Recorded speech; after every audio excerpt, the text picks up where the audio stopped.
चला तर मंडळी, आज आपण बनवूया मस्तपैकी कणकेच्या अशा चिकोल्या. बऱ्याच ठिकाणी याला वरणफळ असं देखील म्हणतात. हा प्रकार अतिशय आपल्या महाराष्ट्रीयन डिशेसमधला एक घरोघरी बनला जाणारा पदार्थ आहे आणि जो खूप पौष्टिक आणि चविष्ट आहे. तर मग सर्वप्रथम मी छान अशी घट्टसर कणिक मळून घेतली. त्यानंतर मग मी डाळ देखील लावली होती शिजायला. तर ह्या चिकोल्या ज्या असतात त्या मेनली तुरीच्या डाळीतच छान होतात आणि त्यातच ती खाण्याची मजा आहे. मग नंतर छानपैकी अशी सगळी काही तयारी मी करून घेतली.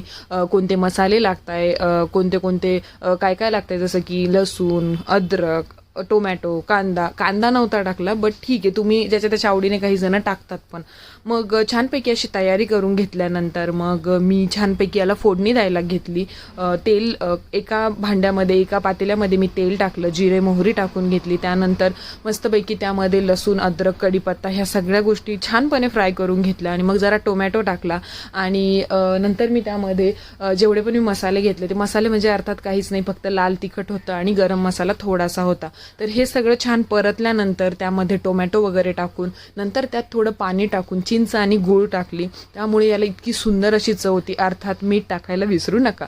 तर हे सगळं टाकल्यानंतर मस्त छान पाण्याला उकळी येऊन दिली आणि त्यानंतर मग मी त्यामध्ये मस्त अशा चपात्या लाटून त्याचे छान चौकोनी असे शंकरपाळ्यासारखे काप करून त्या उकळत्या पाण्यामध्ये टाकले, ज्याने इतका मस्त सुंदर असा इतका स्वादिष्ट सुगंध पसरला होता घरामध्ये की बासच. म्हणजे आमच्या घरात ह्या खूप आवडतात आणि त्या दिवशी खूपच भारी झाल्या होत्या. तर ह्या भारी झाल्या होत्या याची पावती म्हणजे तुम्ही बघू शकता, हे पातेलं अगदी माझं जेवण होईपर्यंत अर्ध्याच्या खाली संपलेलं होतं.